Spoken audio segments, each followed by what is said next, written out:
Assalamualaikum warahmatullahi wabarakatuh. Halo teman-teman, di sini kami dari kelompok 4 akan mempresentasikan materi kami dari mata kuliah studi tafsir madhabi dengan judul Tafsir Syiah Ismailiyah, Tafsir Al-Mizan fi Tafsir Al-Quran, karya Muhammad Hussein Al-Tabatabai.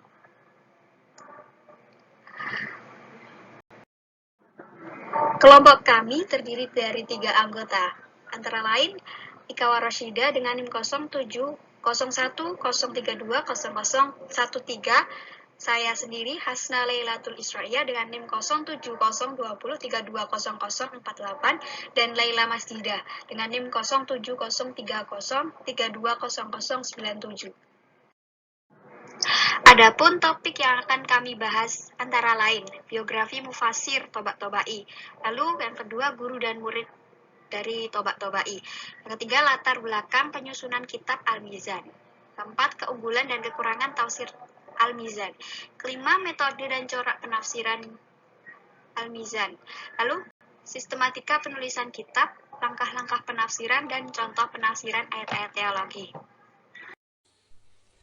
Untuk materi yang pertama yakni biografi Tabatabai.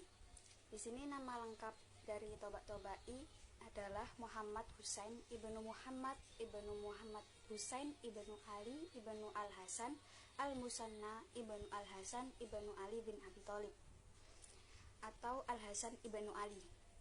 Beliau lahir di kota Tabriz pada tanggal 29 Zulhijjah tahun 1321 Hijriah atau 1892 Masehi.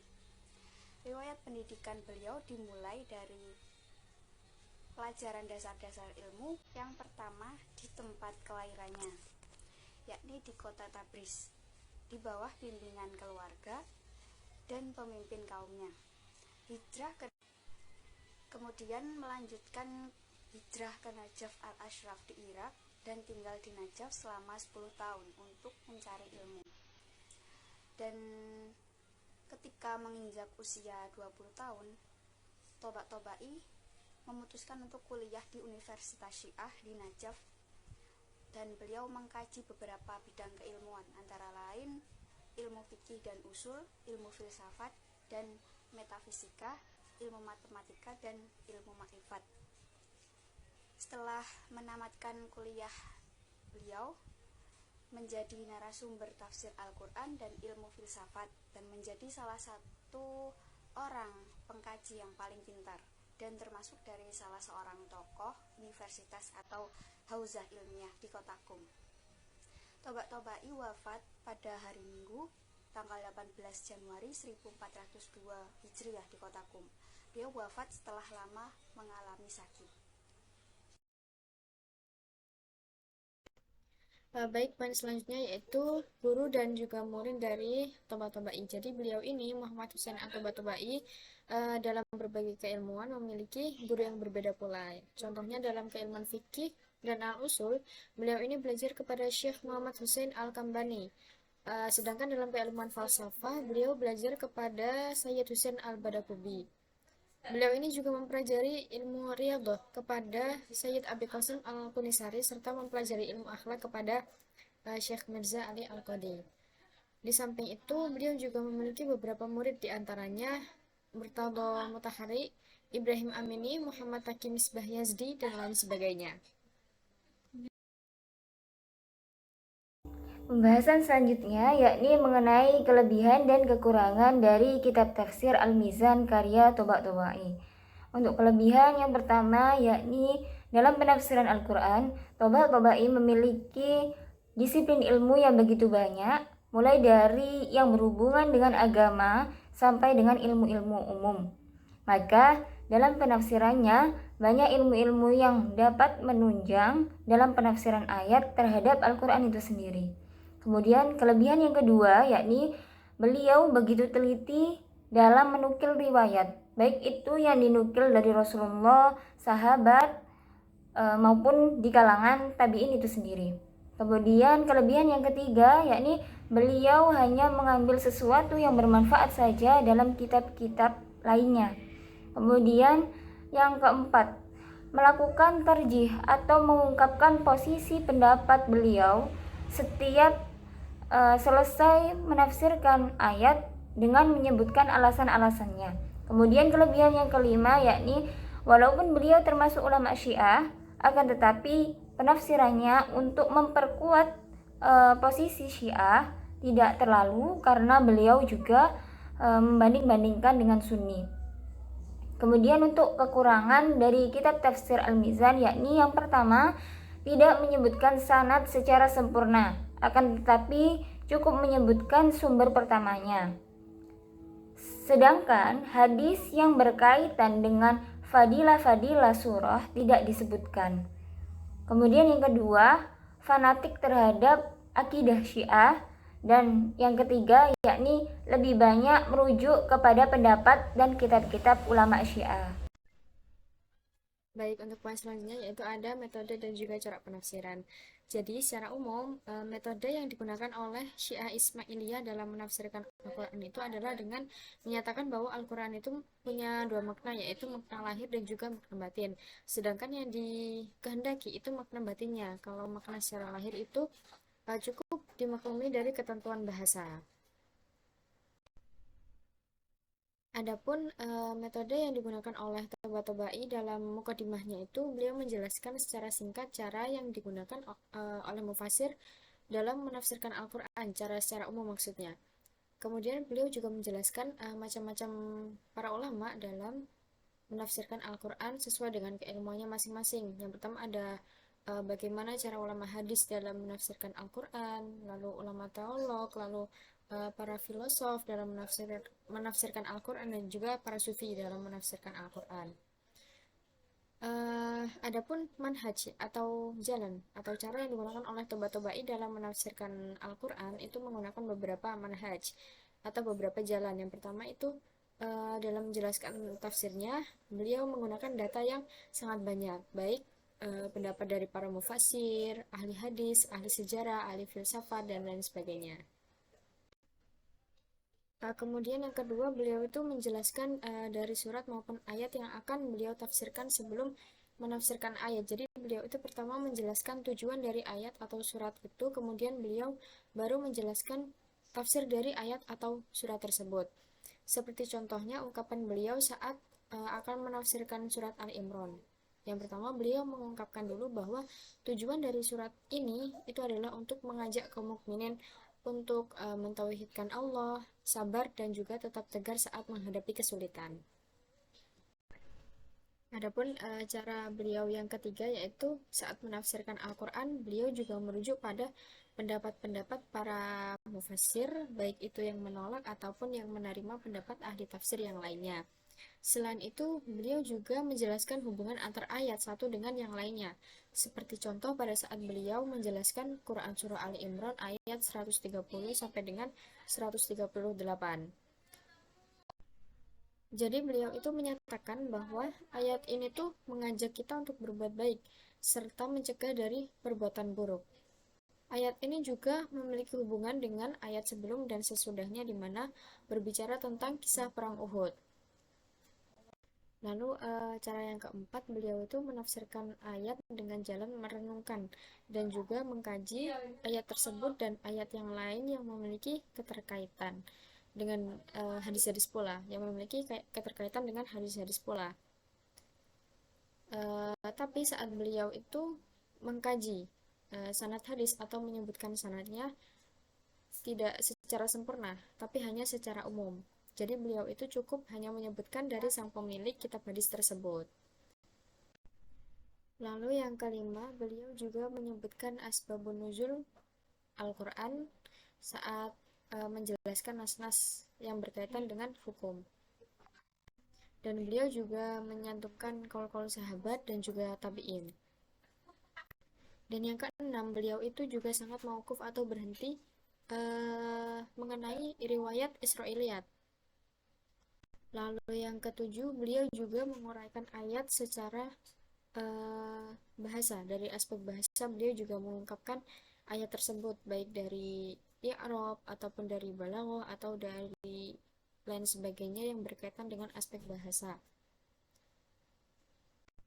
Lalu yang ke-8, beliau itu menjelaskan makna batin dan juga makna zahirnya serta hakikat syariat Islam, seperti ungkapan beliau terkait penafsiran lafadz libas dalam Quran Surah Al-Baqarah ayat 187, bahwa makna zahir dari lafadz libas tersebut itu adalah kemakrufan, yaitu sesuatu yang dipergunakan sebagai tutup aurat badannya manusia. Nah, sedangkan makna batinnya itu adalah bahwa setiap pasangan dari suami istri masing-masing itu adalah pakaian yang menutupi serta menjaga kejelekan, aib, serta aurat di antara satu dengan yang lainnya. Lalu ke-9, bahwa ketika ayat Al-Quran itu mengabarkan tentang hal-hal yang gaib, seperti halnya arsy, kolam, lauhul mahfuz, ataupun yang lain, beliau itu menempuh jalan yang berbeda dari para mufassir yang lainnya. Saat para mufassir menyatakan bahwa hal yang gaib ini tidak bisa dijangkau oleh nalar manusia untuk mentakwil, beliau berpendapat bahwa hakikat atas penafsiran ayat yang demikian itu adalah dengan cara melihat pada apa yang telah diberikan oleh lafadz itu dari segi pengertian dan juga bahasanya. Lalu, langkah yang ke-10, beliau ini meringkas penafsiran ayat yang terkait dengan pembahasan hukum-hukum fikih. Jadi dalam hal ini beliau hanya menjelaskan secara garis besarnya saja dan faedah hukum fikih tersebut. Kemudian, sistematika penulisan. Dalam penulisan, Toba-Tobai menulis tafsirnya dengan menggunakan metode tahlili. Sedangkan dalam pembahasannya, beliau menggabungkan antara metode tahlili dengan muqaron atau komparasi, baik antara ayat dengan ayat yang lain atau dengan hadis, atau antara pendapat ulama dengan ulama yang lain. Agar lebih jelasnya, terdapat 3 sistematika penulisan, yakni yang pertama, Toba-Tobai memulai tafsirnya dengan memberikan muqaddimah atau pengantar dengan menjelaskan berbagai hal yang terkait dengan tafsir dan metodologinya. Kemudian yang kedua, melakukan pengelompokan ayat, kemudian menjelaskan dari berbagai aspek secara berurutan, mulai dari gramatikalnya hingga dilalahnya.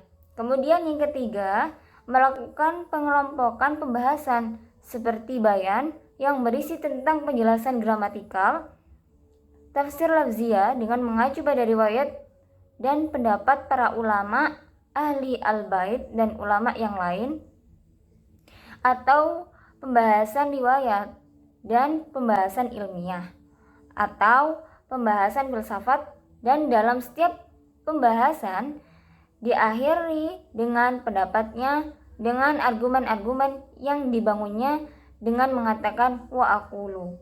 Secara spesifik, penjelasan sistematika penafsiran tafsir Al-Mizan karya Toba-Tobai itu dijelaskan ada 20 jilid seperti ini. Jilid pertama berisi muqaddimah hingga Al-Baqarah ayat 182. Kemudian pada jilid kedua berisi surat Al-Baqarah ayat 183 hingga akhir dari surah Al-Baqarah, yakni ayat 286.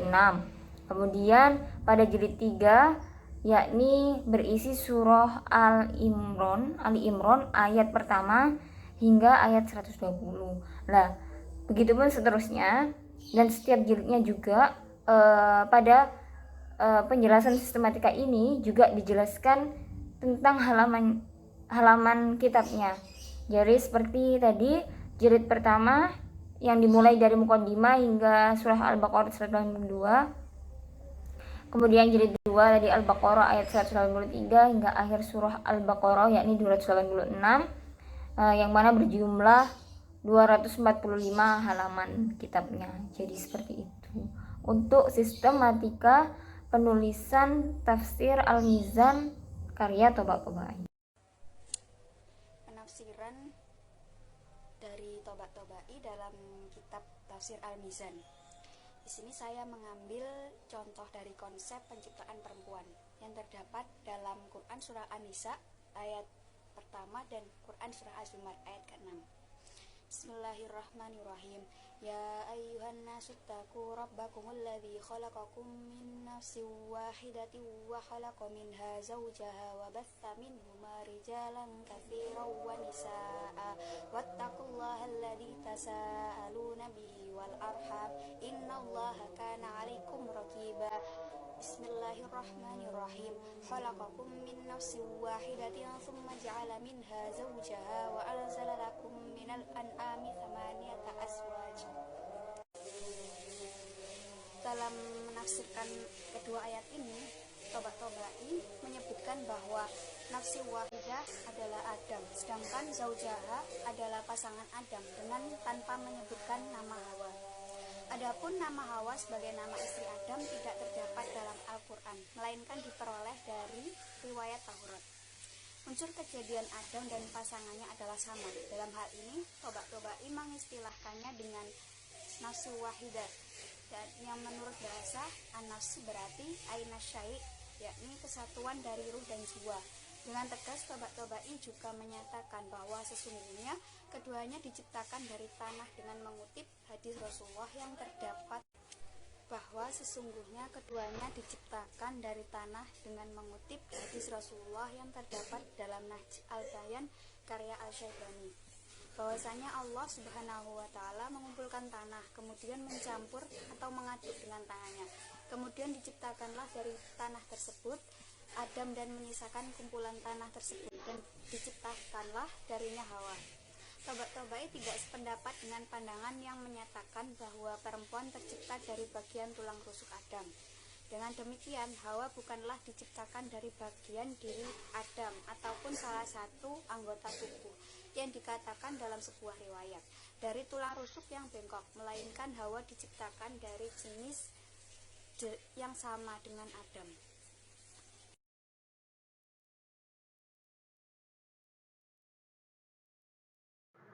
Sekian presentasi dari kelompok 4. Kurang lebihnya mohon dimaafkan. Apabila ada yang ingin ditanyakan bisa langsung chat di kolom komentar di bawah ini. Oh iya, jangan lupa like, subscribe, and share channel YouTube kami. Oke, wassalamualaikum warahmatullahi wabarakatuh.